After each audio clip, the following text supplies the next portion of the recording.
यूयान एक बार फिर अस्पताल पहुंची। मुख्य डॉक्टर ने उससे कहा, अब तुम्हें कीमोथेरेपी करवानी ही पड़ेगी, लेकिन कीमो के लिए तुम्हारे अभिभावक के साइन जरूरी हैं। यह सुनकर यूयान ने चुपचाप सिर झुका लिया। उसने धीमी आवाज में डॉक्टर से विनती की, क्या आप मेरी तरफ से साइन कर सकती हैं? मेरी माँ को बिल्कुल यकीन नहीं कि मुझे सच में कैंसर है। डॉक्टर ने उस बेचारी बच्ची को देखा और पूछा, तुम्हारी माँ कौन है? मैं खुद जाकर उस गैर जिम्मेदार माँ से बात करूंगी। कुछ ही देर में वह डॉक्टर फेंक छिन के ऑफिस पहुंच गई। जब उसे पता चला कि फेंक छिन ही यूयान की माँ है तो वह हैरान रह गई। अंदर आते ही उसने कहा, मैं सेकंड हॉस्पिटल के गैस्ट्रो विभाग की डॉक्टर लियान हूँ। आपकी बेटी यूयान की रिपोर्ट में पेट के कैंसर की आखिरी स्टेज पाई गई है। ये उसका इलाज का प्लान है। ये सुनते ही फेंक छिन गुस्से से भर गई। वह बोली, मैं खुद पेट के कैंसर की विशेषज्ञ हूँ। मेरी बेटी को कैंसर हो सकता है या नहीं, ये मुझसे बेहतर कोई नहीं जानता। फिर उसने ताना मारते हुए पूछा, यूयान ने तुम्हें कितने पैसे दिए हैं? पिछली नकली रिपोर्ट भी तुमने ही बनवाई थी ना? डॉक्टर यह सुनकर पूरी तरह हैरान रह गई। उसने गुस्से में कहा, क्या आप अपनी बेटी पर थोड़ा ध्यान नहीं दे सकती? अगर आप उसकी रिपोर्ट तक देखने को तैयार नहीं है तो आपको डॉक्टर कहलाने का भी हक नहीं है। उसी समय एक नर्स दौड़ते हुए आई और बोली, श्याओ लोंग के पेट में फिर दर्द शुरू हो गया है। ये सुनते ही फेंक छिन तुरंत वार्ड की तरफ भागी। ये देखकर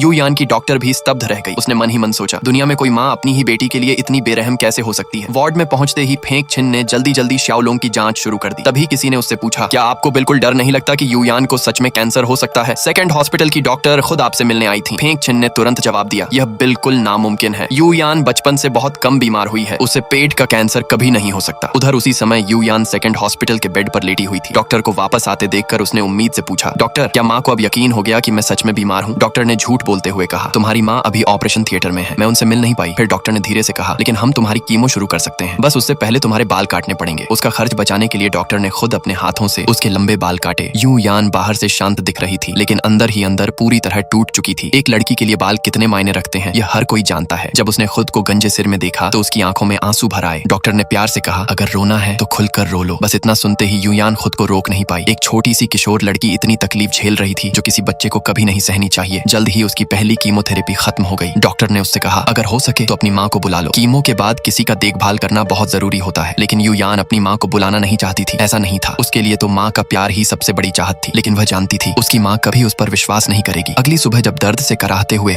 वह उठने की कोशिश कर रही थी, तभी उसे एक जानी पहचानी आवाज सुनाई दी, नमस्ते, मैं अस्पताल की डॉक्टर फेंक छिन हूँ, मैं आपकी इलाज की स्थिति जानने आई हूँ। यूयान अचानक चौंक गई। माँ, क्या माँ मुझे देखने आई है? तभी पास वाले बेड की मरीज बोलने लगी, नमस्ते डॉक्टर फेंक, मुझे पेट का कैंसर हुए 3 महीने हो चुके हैं। मेरा परिवार गाँव में रहता है, मैं उन्हें बताने की हिम्मत भी नहीं कर पाई। फेंक छिन ने उसे सांत्वना देते हुए कहा, डरो मत, मैं तुम्हारे लिए अच्छा इलाज प्लान करूंगी। हमारे अस्पताल में गरीब मरीजों के लिए सहायता फंड भी है, तुम्हें पैसों की चिंता करने की जरूरत नहीं। फिर उसने पूछा, कीमो के रिएक्शन ज्यादा हैं क्या? दर्द कितना होता है? खाने पीने में ध्यान रखना। मरीज भावुक होकर बोली, धन्यवाद डॉक्टर फेंक। फिर उसने कहा, वैसे मेरे बगल वाले बेड पर एक छोटी लड़की है, वो तो मुझसे भी छोटी है, उसकी जल्द ही कॉलेज एंट्रेंस परीक्षा है, कृपया उसे भी जल्दी से देख लीजिए। 3 पार्ट के लिए लाइक, सब्सक्राइब और फॉलो करो।